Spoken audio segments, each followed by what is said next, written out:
Fala, meus irmãos, tudo bem com vocês? Nesse vídeo nós vamos falar sobre algo muito interessante e de um ponto de vista reflexivo, para que possamos de fato entender alguns pontos, assim como outros vídeos eu trago a reflexão, para que possamos entender o que é uma vida cristã, como é uma vida cristã. Carregamos o nome daquele que adoramos, daquele que é o nosso exemplo, Cristo, o Messias. Por isso, assim, somos chamados de cristãos, ou seja, imitadores de Cristo, pequenos cristos. Esse nome foi dado aos seguidores de Cristo, que realmente eram pessoas que amavam Cristo em Antioquia. Mas não é de história que eu quero falar da nossa vida atual cristã. Sabe que muitas vezes, conversando com algumas pessoas, elas falam, eu não entendo a Bíblia. Ou ela fala, eu não acho que isso aqui é realmente importante. Ou fala, é chato, eu pego no sono. Ou até quem não é cristão fala, cara, eu não acho que a Bíblia realmente é um livro como vocês acham, para mim é um livro comum. Sendo cristão ou não, conhecedor da verdade ou não, a Bíblia sim é um manual de fé. Mas ela não é um manual de fé e não é um livro para você se procurar lá dentro. Pois é disso que nós vamos falar hoje. Hoje a gente vai colocar um texto chamado Pare de se procurar na Bíblia. Em Mateus 16, 5 a 12, ou Marcos, que eu vou ler agora, de Marcos 8, de 14 a 21. Está escrito assim: os discípulos esqueceram-se de levar pão, a não ser um pão que tinha conseguido no barco. Prestem atenção, advertiu Jesus. Tenham cuidado com o fermento dos fariseus e com o fermento de Herodes. E eles discutiam entre si, dizendo, é porque não temos pão? Ao perceber a discussão, Jesus lhes perguntou, por que vocês estão discutindo sobre não terem pão? Ainda não compreendem, nem entendem? O coração de vocês está endurecido? Vocês têm olhos, mas não veem. Têm ouvidos, mas não ouvem. Não se lembram de quando eu parti os 5 pães para os 5.000, quantos cestos cheios de pedaços vocês recolheram? 12, responderam eles. Nem de quando eu parti os 7 pães para os 4.000, quantos cestos cheios de pedaços vocês recolheram? 7, responderam. Ele lhes disse, vocês ainda não entendem?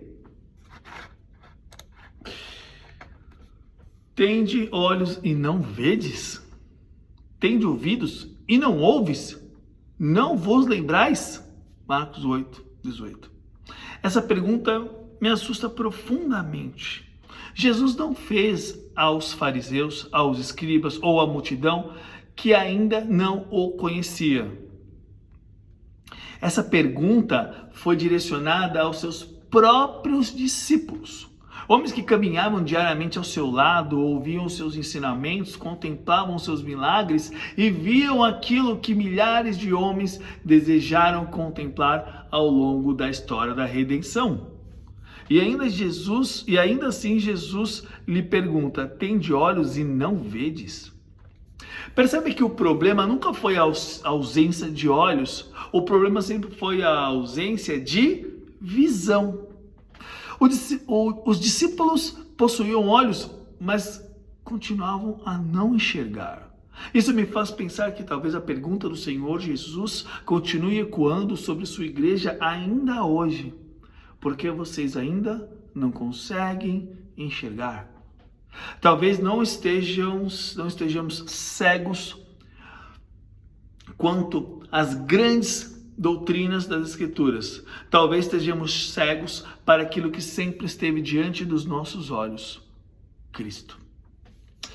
Vivemos em um tempo no qual nunca tivemos tanto acesso ao conhecimento bíblico.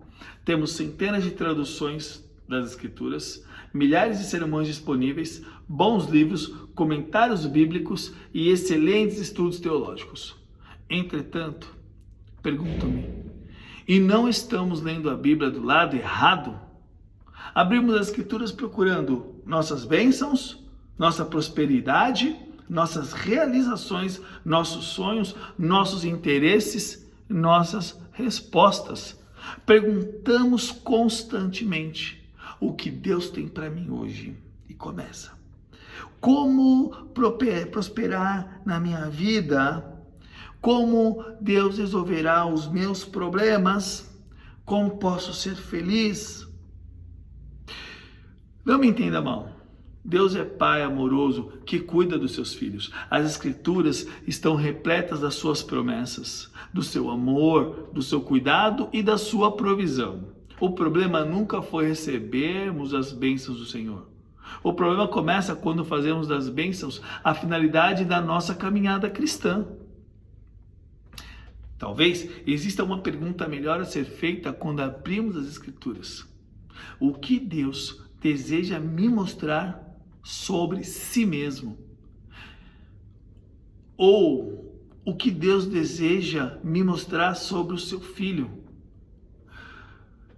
Tenho pensado que uma das maiores tragédias dos nossos dias não seja apenas a distorção do Evangelho, mas a centralização do homem em um lugar que nunca lhe pertenceu. Transformamos o Evangelho em um caminho para prosperarmos, realizarmos sonhos, resolvermos problemas, construirmos nossos projetos, alcançarmos nossas conquistas. Mas o Evangelho nunca foi primordialmente sobre nós. A Bíblia inteira aponta para uma única direção. Jesus Cristo declarou aos judeus em João 5,39: examinai as Escrituras, porque julgais ter nelas a vida eterna, e são elas mesmas que testificam de mim.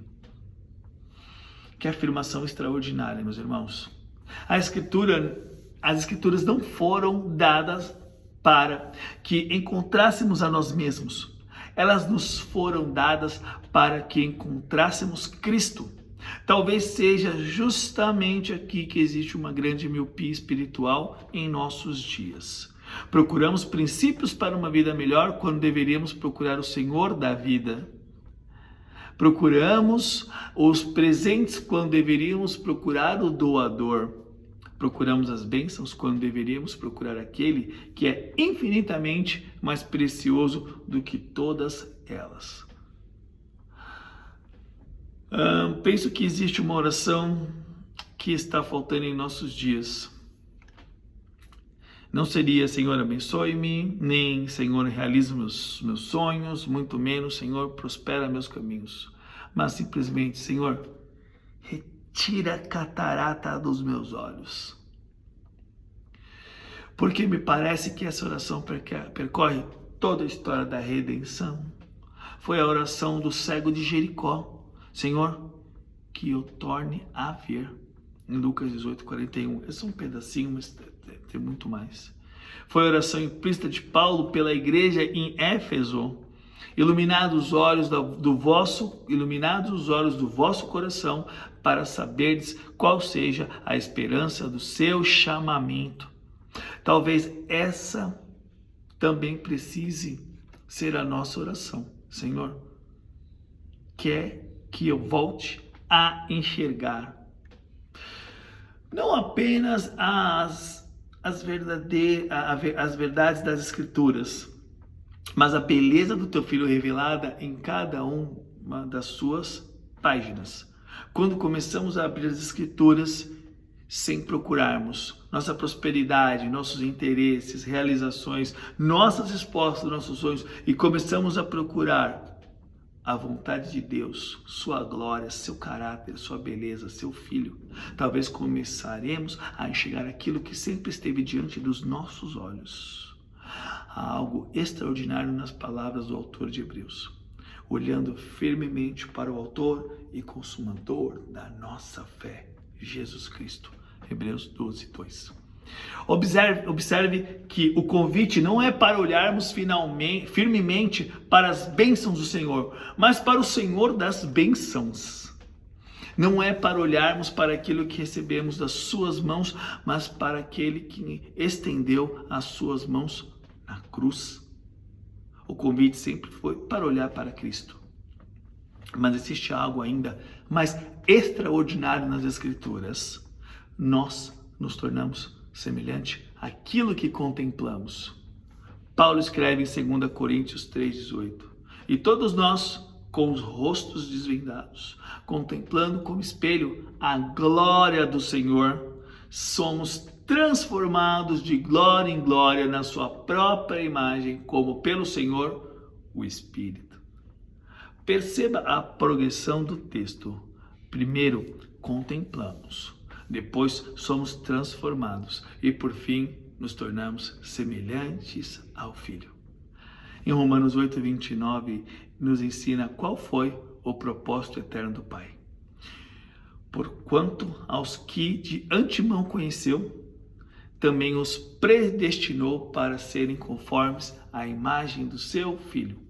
O propósito, da rendição nunca foi simplesmente nos fazer homens mais felizes, mas nos tornar semelhantes ao Filho.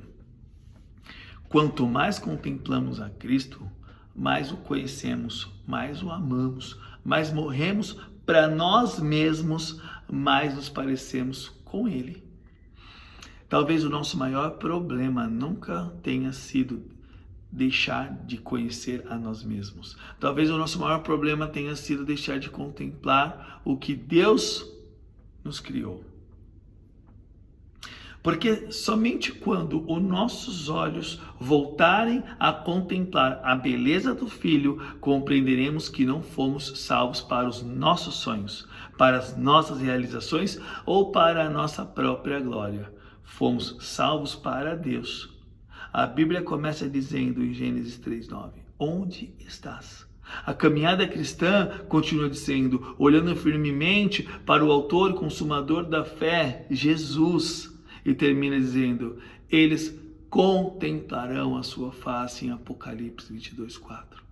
Talvez essa seja a história inteira das Escrituras. Um Deus procurando homens que perderam a capacidade de contemplá-lo, para que em Cristo seus olhos sejam novamente abertos e eles possam vê-lo para sempre.